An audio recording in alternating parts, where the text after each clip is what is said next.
हम निश्चित ही आंदोलन जीतेंगे और जीत के ही जाएंगे और ये बिल वापसी होंगे और एमएसपी पे गारंटी मिलेगी। देश का भविष्य क्या है, कैसे होगा, क्या मोदी करेगा देश पे, क्या मोदी परमानेंट हो गया, क्या मोदी अजर अमर है? अगर ये 100 रुपये दूध के दिख रहे हैं आपको, पेट्रोल डीजल के करते तब नहीं दिखा आपको। ये तो वही बात होगी, आप करो तो रामलीला, हम करें तो ट्रैक्टर डीलर। खैर हमने पढ़ा लिखना छोड़ रखा है, क्योंकि मंदिर मस्जिद मुसलमान की बात हो रही है, गोबर मूत्र की बात हो रही है, मवाद काल में इंटरनेट खोज हुई थी, ये बात हो रही है, और भी बात हो रही, भूत विद्या सिखा रहे हैं, समझ रहे हो।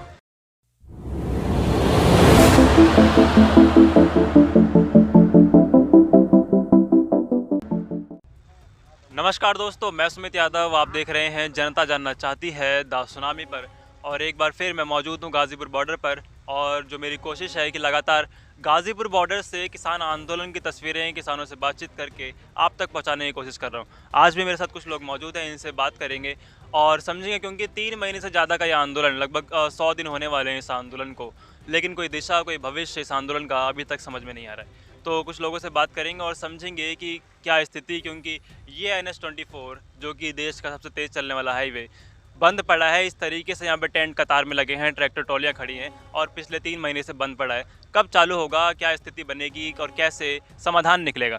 सर, पहला सवाल तो यही, क्योंकि लोग बोलते भी हैं कि रिपीट हो रहा है सवाल, लेकिन सर 26 नवंबर से यहाँ बैठे हुए हैं, स्थिति वही है, कोई भविष्य इस आंदोलन का अभी तक समझ में नहीं आ रहा है। वही जवाब वही मिलता है कि बेल वापसी घर वापसी। समाधान क्या है सर इसका? देखिए, हम किसान हैं, आपने कहा स्थिति वही है, लेकिन स्थिति देखने के लिए कुछ दूरदर्शिता आंखें चाहिए। हमारी आंखें देख रही हैं। जब कई बार क्या होता है कि बीज धरती के अंदर होता है और किसान तो बहुत ज़्यादा रिस्क लेता है, धरती में बीज डाल देता है, फूटेगा नहीं, फलेगा, तो जब तक वो आता नहीं, लोगों को चिंता होती है ऊपर कब आएगा, ऊपर कब आएगा।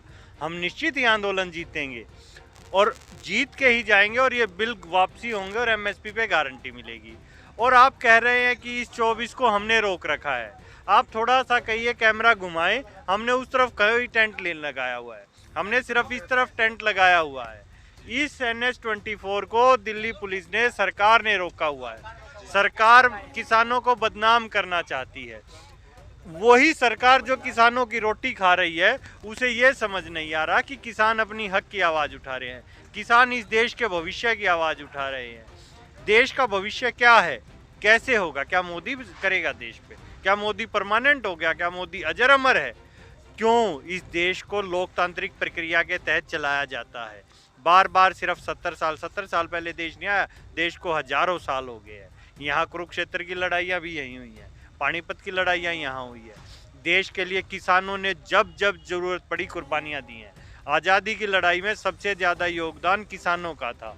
भगत सिंह भी, अगर आप उनका प्रोफेशन देखेंगे तो डेयरी चलाते थे, ठीक है, पशुपालन, दूध का काम था उनका, खेती करते थे। उनके चाचा जी ने खेती के आंदोलन में ही हिस्सा लिया था। ये सभी किसान परिवार से थे और आज भी किसान आम आदमी की लड़ाई लड़ रहा है। जो ये पेट्रोल 100 रुपये हो गया है ना, ऐसे ही गेहूं भी 100 रुपये हो जाएगा। और कौन कहता नहीं होगा? आज का उदाहरण देखिए, आज प्याज का भाव बताइए। आज प्याज का भाव 50-60 रुपये किलो है और 2 महीने बाद देखेगा यही प्याज 10 रुपये किलो होगा जब किसान की फसल आएगी। जैसे आज आलू के हालात हैं, आज आलू 700 रुपये क्विंटल बिक रहा है और यही आलू कुछ समय पहले 50 रुपये किलो था। तो ये जो बीच का अंतर है, ये कहाँ जाता है, किसके पास जाता है? कॉरपोरेट्स के पास जाता है, कालाबाजारी से जाता है। क्या कालाबाजारी वैध है इस दुनिया में? लोकतांत्रिक व्यवस्था में क्या कालाबाजारी वैध है? और जो इन्होंने संशोधन किया है आवश्यक वस्तु अधिनियम के अंदर, ये बार बार कहते हैं किसान को नहीं पता। किसान इस देश को जगा रहा है, यहाँ के सोए हुए लोगों को जगा रहा है और इस सरकार की बार बार घंटी बजा रहा है, अरे जागो जागो, तुम्हें लोगों ने बनाया है, कॉरपोरेट्स ने नहीं बनाया। किसान को पता है ये गेहूं ये 100 रुपये किलो बेचेंगे। जैसे पेट्रोल पे टैक्स ले लेके कमा रहे हैं, ये इस आम आदमी के लिए नहीं कमा रहे कि लोगों को देंगे, लोगों की मदद करेंगे। वो कॉरपोरेट्स का जो स्टोर है 8 रुपये किलो बिक रहा है। क्या कोई सरकार, मोदी, अमित शाह इस पे समझा सकते हैं कि ये बीच के 50 रुपये कहाँ जा रहे हैं, किसके खाते में जा रहे हैं, कौन कमा रहा है ये 50 रुपये? क्या कोई व्यापारी है जो कमा रहा है? ये बार बार इस छोटे व्यापारी को भी खत्म करना चाहते हैं बड़े कॉरपोरेट्स के हाथ में बड़ी चीजें दे रहे हैं। आप देखिएगा, आज सरकारी स्कूलों की हालत देख लीजिएगा, कहते हैं ना सरकारी मंडियां रहेंगी प्राइवेट के आने के बाद, सरकारी अस्पतालों की देखिएगा। ये मेरे साथ सोनीपत से साथी बैठे हैं, मलिक हैं, छोटे भाई हैं, इनसे पूछिए, सोनीपत की घटना है ना, वो सरकारी अस्पताल की किसान की शव को आंखों और पैरों को चूहे ने नोचा था। सोनीपत की हालत है ये यहीं पे। सर फिर सवाल वही उठते हैं कि आप बात कर रहे हैं कि भंडारण की बात कर रहे हैं, कॉन्ट्रैक्ट फार्मिंग की बात कर रहे हैं, तो लोग सवाल उठाते हैं कि जो भंडारण था पहले भी होता था, तो क्यों तभी तो हम 12 महीने जो सब्जियां आती है 12 महीने खाते हैं, मटर हम 12 महीने खा रहे हैं, टमाटर हम 12 महीने खा रहे हैं शहरों में, और भंडारण पहले भी हो रहा था, अभी क्या समस्या आ गई फिर? तो इसका मतलब आप जानते हैं, सरकार भी जानती है कि मतलब भंडारण कानून तो नहीं था, इसका मतलब देश में कालाबाजारी पहले से चल रही थी। मोदी जी ने कालाबाजारी रोकने के लिए क्या किया? ये तो आपने अपने सवाल का जवाब खुद ही दे दिया कि उन्होंने कालाबाजारी को वैध कर दिया। इसका मतलब वो जो कालाबाजारी कर रहे हैं कॉरपोरेट्स की, वो उनकी तरफ है, किसानों की तरफ नहीं है। जो पहले चल रहा था, पहले वैध कहाँ था? और आपने कहा है चल रहा था, अगर चल रहा था तो ये गलत था, फिर उसको रोका क्यों नहीं? आज भी आप देखेंगे कोरोना काल लोग में जो शहरों में रहते हैं वो भी, हम भी तो जो मटर सर्दी में आती है गर्मी में भी खाना चाहते हैं ना, मटर पनीर हम सर्दी में भी खाना चाहते हैं, गर्मी में भी खाना चाहते हैं। तो जो मटर लेकिन सर्दी का सीज़न सर्दी के सीज़न में आती है, लेकिन गर्मी में भी खानी है, तो वो ज़रूरी है ना भंडारण भी। हाँ, भंडारण जरूरी है, लेकिन किसान भी करे, छोटे लोग भी करें, उन चीज़ों पे थोड़ी है। ये तो गेहूं और essential commodities act, essential commodities में है गेहूं, ये धान और ये जो ज़रूरी चीज़ें हैं, जो देश को ज़रूरत में पड़ी आपदा में। जब कोरोना आया था ना, 1 रुपये का मास्क 10 में बिका था, 10 का सैनिटाइज़र 100 में बिका था। गेहूं लोगों के पास रखा था तो खाना फ्री में खिला दिया। अगर यही गेहूं कॉरपोरेट्स के गोदाम में होता, ये गेहूं भी 100-200 रुपये किलो बिकता। और जो मटर की और इन चीज़ों की कह रहे हैं, शायद आप किसान नहीं हैं, दिल्ली के लोग हैं, जानते नहीं। जब यहाँ मटर ख़त्म हो जाती है, हिमाचल से आती है, ब्रह्मौर डिस्ट्रिक्ट से आती है। वो टमाटर महंगा क्यों होता है? जब यहाँ टेम्परेचर बढ़ जाता है तो वहाँ से आता है। खेती होती है, सिर्फ स्टोरेज नहीं होती, स्टोरेज भी होती है, लेकिन उसको किसान से या कुछ लिमिटेड उसमें किया जाए। आपने किसान के योगदान की बात करी कि किसान का योगदान क्या देश में रहा, वही हमने पिछले साल भी देखा कि लॉकडाउन के दौरान जहां इकॉनमी की स्थिति -23 में चली गई थी, तो कृषि एकमात्र क्षेत्र जहां पे पॉजिटिव में चल रही थी इकॉनमी, 3.4 पॉजिटिव में एग्रीकल्चर की इकॉनमी थी। तो यहाँ पे देश का किसान बैठा है, देश की इकॉनमी में भी प्रभाव पड़ रहा है सर, क्योंकि कृषि एकमात्र क्षेत्र था जिसने संभाल रखा था इकॉनमी को। तो वो नुकसान की भरपाई सर कैसे होगी और कौन जिम्मेदार होगा उसकी? उसके लिए सरकार जिम्मेदार होगी। ये 2 ठग जिम्मेदार होंगे, मोदी और शाह। इन्होंने रख रखा है, किसान को दुखी कर रखा है, लेकिन फिर भी किसान मेहनत कर रहा है, फिर भी अनाज उत्पादन कर रहा है और फिर भी सबको खिला रहा है। और एग्रीकल्चर इकोनॉमी डाउन नहीं होगी, लेकिन इनकी नज़र उसी पे है कि ये तो प्लस में थी, इसको कैप्चर करो, लेकिन कैप्चर होने नहीं देगा। किसान आज़ाद पैदा हुआ था और आज़ाद ही रहेगा और आज़ाद ही मरेगा। क्या बात होगी, शहादतें चलती रहती हैं, इसको क्या पता है इन्होंने कहाँ से आए हैं, व्यापारी वर्ग से, और उन कॉरपोरेट्स की गुलामी कर रहे हैं। आज़ादी का मतलब इनको पता है क्या? जब अंग्रेजों के एक देश गुलाम था, जब भी चंद्रशेखर आज़ाद ही थे, वो सोच से आज़ाद थे। इन्होंने लोगों को, जो आप बात कर रहे हैं दिल्ली की और यहाँ की, ये नई जनरेशन को गुलामी देना चाहते हैं। जो ये बार बार शब्द यूज़ करते हैं, गलत शब्द, हमें देश हित ये सिखाएंगे क्या? आप खुद कह रहे हैं 70% किसान है। अरे 70% किसान को देशद्रोही कह दोगे तो ये देशद्रोहियों का हो जाएगा। लोकतंत्र में जिसकी ज़्यादा वोट उसी का तो देश, उसी की सरकार। तो ये सरकार बोलने से पहले सोचे, थोड़ा सा दिमाग का यूज़ करे और किसानों की जल्द से जल्द बात सुन के इनका हल करे। एक सवाल और कि थोड़ा सा, अभी राकेश टिकैत ने अपना इंटरव्यू में एक बात कही, बयान दिया कि हम 40 लाख ट्रैक्टर के साथ दिल्ली जाएंगे, संसद का घेराव करेंगे। तो सवाल सर वही होता है कि जब दिल्ली में 4 लाख ट्रैक्टर आए 26 जनवरी को, तो हालात किस तरीके से बिगड़े, वो ट्रैक्टर भी किसान नेताओं द्वारा कंट्रोल नहीं कर पाए, क्योंकि भीड़ है, भीड़ को कंट्रोल कैसे किया जाए, तो उसमें भी हम गलती नहीं मानते हैं। अगर तो 40 लाख ट्रैक्टर आएंगे सर, कैसे कंट्रोल होंगे? जरूरी है हमने कंट्रोल करना, सरकार सोच नहीं ले। फिर वही दंगे होंगे सर, जैसा दंगे क्यों सर? सरकार किस लिए है? सरकार किस लिए? सरकार मान क्यों नहीं लेती बात? सरकार को एक बात बता दी कि ऐसे ऐसे, अगर सरकार को दिख रही है प्रॉब्लम, आप खुद कह रहे हो कैसे आएंगे ट्रैक्टर, मतलब हम ही मान लें सरकार की, हम गुलाम नहीं हैं। एक बात याद कर लीजिए आप, हम गुलाम नहीं हैं, हम आज़ाद थे, आज़ाद पैदा हुए और आज़ाद ही मर जाएंगे। और किसान कभी हारा नहीं है, हिंदुस्तान का जवान आप देखिएगा सेना पे हारा नहीं है, या तो वो शहीद होते हैं या वो जीत जाते हैं, हार इनके खाते में नहीं है। चलिए, तो थोड़ी सी बात जयदीप से भी करेंगे और समझेंगे कि स्थिति, क्योंकि हरियाणा से आते हैं और हरियाणा से खबर कि जो दूध के दाम वो 100 रुपये लीटर हो चुके हैं और 100 रुपये लीटर दूध किसान बेचेंगे। जो दूध के वहाँ पे खाप पंचायत का फैसला कि 100 रुपये लीटर दूध दिया जाएगा। तो सर उस पर बताएं कि क्योंकि आम आदमी जो है देश का, उस पर भी ये प्रभाव डालेगा, क्योंकि आप इसका मकसद क्या है वो ज़रा बताएं। नहीं, अगर ये 100 रुपये दूध के दिख रहे हैं आपको, पेट्रोल डीजल के कर दे तब नहीं दिखा आपको। ये तो वही बात होगी, आप करो तो रामलीला, हम करे तो ट्रैक्टर डीला। समझ रहे हो बात को? और आप क्या बोल रहे कि 3 कानून आ रहे हैं, सरकार बार बार बोल रही है किसान अपनी फसल का दाम खुद तय करेगा, उसको आज़ादी क्यों नहीं बार बार बोल रही है। तो हम तो तय कर रहे हैं, दूध का दाम किसान ही तय कर रहा है, क्या दिक्कत है? लॉजिक है इस बात में, ध्यान से सुने बात को। हम तो तय कर रहे हैं, क्या दिक्कत होगी? तो यही बात है भाई साहब, ये लूट लेंगे भाई साहब, मैं क्या बोल रहा हूँ। तो नहीं, सवाल आपने कहा कि वो नहीं दिख रहा है, सवाल हम उस पर भी उठा रहे हैं सर। 100 रुपये लीटर पेट्रोल पे भी सवाल उठा रहे हैं, तो सवाल सर दूध पे भी उठेंगे, क्योंकि कीमत इतनी बढ़ने के बाद आम आदमी जो, क्योंकि दूध जो है रोज़ का खर्चा है, रोज़ हम जिसके घर में बच्चे होते हैं रोज़ दूध पीते हैं, बड़े भी पीते हैं, चाय बनती है, मेहमान आते हैं, तमाम दूध का खर्चा सर बहुत बड़ा होता है। 100 रुपये दूध जाएगा जो, तो आम जो घर हैं, जो मिडिल क्लास लोग हैं, लोअर मिडिल क्लास लोग हैं, उनके घर पर सर प्रभाव ज़्यादा पड़ेगा। नहीं वो है ना, थोड़ा चुरुने हुए ना, आपको चूल मची ना थोड़ी सी, एक दूध का दाम बढ़ने से। जो हम 70 साल से मर रहे हैं, तो वो आपको नहीं दिखा? 70% पॉपुलेशन, एनुअली 12,500 किसान सुसाइड कर रहे हैं। एनसीआरबी की रिपोर्ट है, सरकारी कागज बता रहा, खुद सरकार मान रही बात को, तब आपको नहीं दिखा। अब आपको 100 रुपये दिख रहे हैं, उसका कॉस्ट आप एडजस्ट कर लो, आप इतना ही मिलेगा, वो 200 रुपये किलो मिलना चाहिए भाई साहब। तो ये लूटपाट हो रही है, जो किसान की लूट हो रही है, उसको बदलना पड़ेगा कानून। अगर बार बार क्या बोले किसानों का भला होगा, तो हम चाहते हैं कि हम भला नहीं करवाना भाई। जबरदस्ती भला क्यों कर रहे हैं? जबरदस्ती टी शर्ट क्यों पहना है? हम बोलने के नहीं पहननी, जबरदस्ती भला क्यों कर रहे हो? समझ रहे हो बात को? परजीवी बोल रहे हैं आप, मुझे बताइए, अन्न खाते हो तो आप भी परजीवी हो।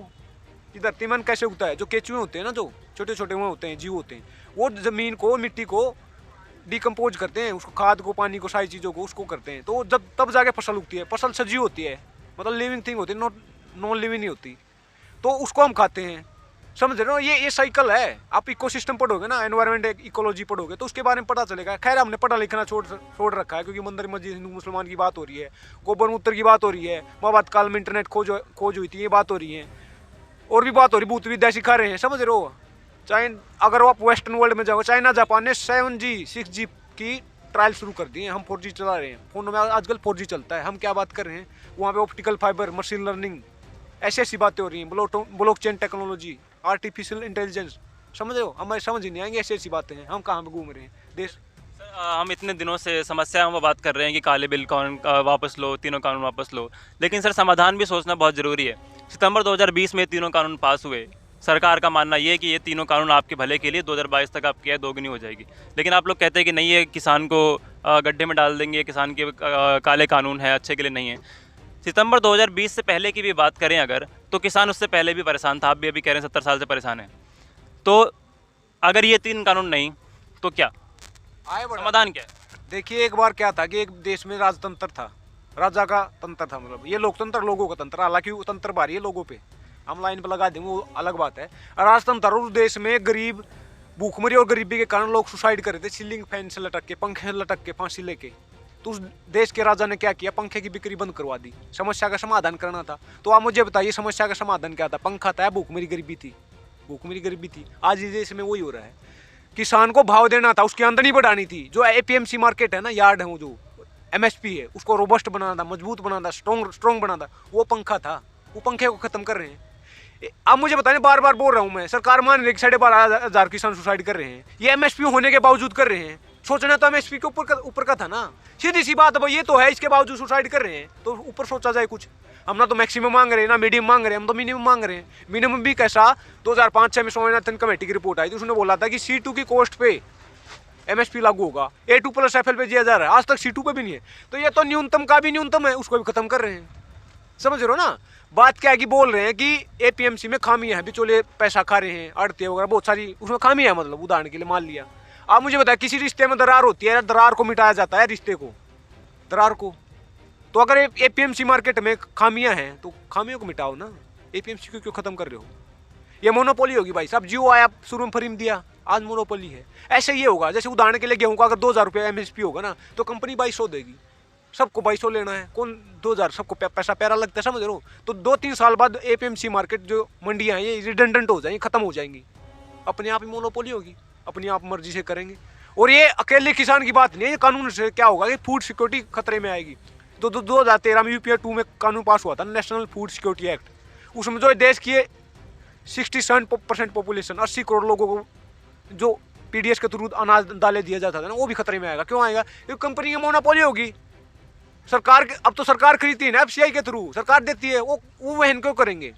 अपनी मर्जी से बेचेंगे, वो 2 रुपये किलो क्यों देगी कंपनी? तो पूरा देश भूखा मरेगा। अगर अब भी नहीं सुधरे तो इंडिगो की खेती होती अंग्रेजों टाइम पे, तो ऐसे ही करते थे वो। फिर वही बात सर, फिर वही समस्याएं गिना रहे हैं। मैं सुझाव पूछ रहा हूँ कि सुझाव क्या है, कि ऐसे किस तरीके से आय दोगुनी हो सकती है, किस तरीके से आय बढ़ सकती है, सुझाव क्या है?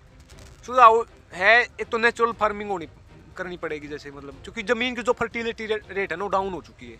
आप जो जैसे 1965-66 में ग्रीन रेवोल्यूशन आया था, हरित क्रांति, हरियाणा, पंजाब, वेस्टर्न यूपी में, क्योंकि यहीं पे ना पानी की व्यवस्था है, नदियों का पानी है।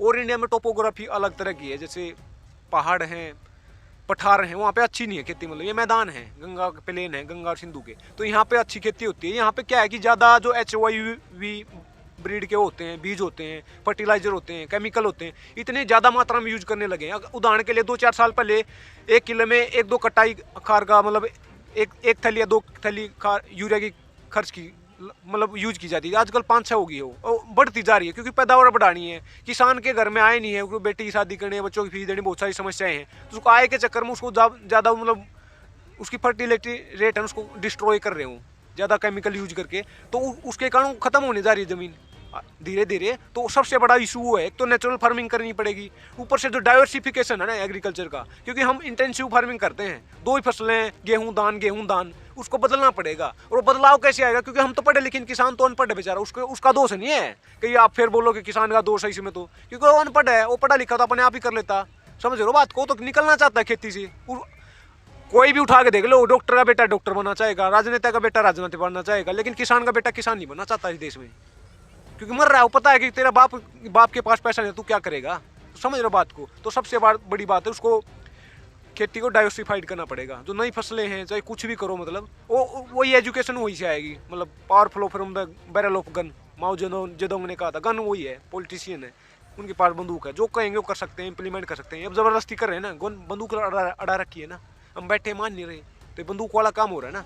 तो वो जो चाहे वो कर सकते हैं, सरकार के हाथ में होता है। तो एक ही समाधान है, एक तो PM किसान, उसमें 60,000 रुपये कम से कम दिए जाएं। 6,000 रुपये में क्या होता है? जूते भी नहीं आ रहे 6,000 में आज तक, क्योंकि 5,000 रुपये महीना होगा, कम से कम रोटी खा चुके। गाँव में क्या कि 5,000 में रोटी खा सकते हैं, बड़े बड़े सपने तो नहीं हो सकते मतलब, लेकिन रोटी तो खा सकता कम से कम। उसको 60,000 किया जाए। जो एक कॉर्पोरेट लूट लगी है, कॉर्पोरेट पे नहीं लगाए जाए। जो 35% टैक्स होता था कॉर्पोरेट घरानों का, वो 22% कर जाए, उसको दोबारा 35% पे लिया जाए।